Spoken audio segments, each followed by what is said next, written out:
In example 4, we're going to complete the table where f of x is equal to 2x minus 8, while we look at the specific x values of 4, 5, 6, and 7. In this example, we see that we are to work with a function 2x minus 8. And it's important just to note that this particular minus in the middle, this is a subtract. And if you are working with a calculator that has a different subtract from a negative button, you need to be very careful about that. Typically, your subtract button will just be a minus inside of the button.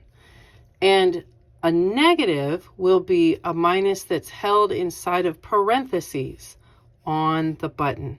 So we are working here through these problems by hand. But if you are using a calculator to help you, make wise choices.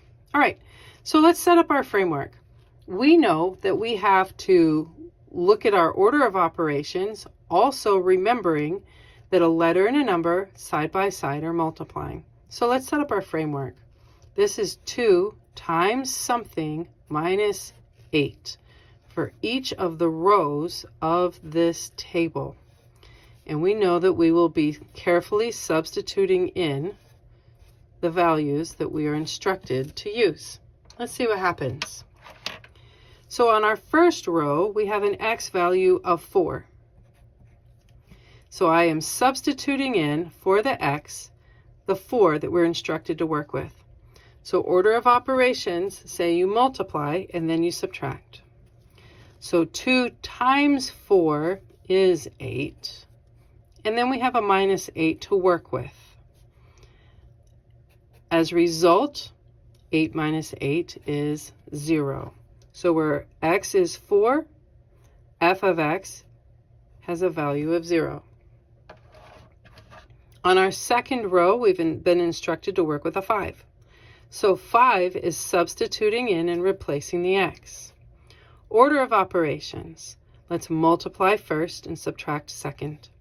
So 2 times 5 is 10. And then we have a minus 8 from the function.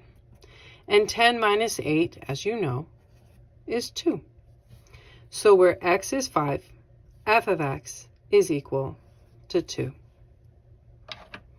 On our third row, we have an x value of 6 to replace the x. So that tells us to multiply 2 times 6, making 12. And then minus the 8 that is from the function. 12 minus 8 is 4. So where x is 6, f of x is equal to 4. And finally, our fourth row has a value of 7 to substitute in and replace the x. So 2 times 7, then minus 8. So multiplying first through order of operations, 2 times 7 is 14. Minus the 8, 14 minus 8 is 6. So with an x value of 7, f of x is equal to 6. And there you go.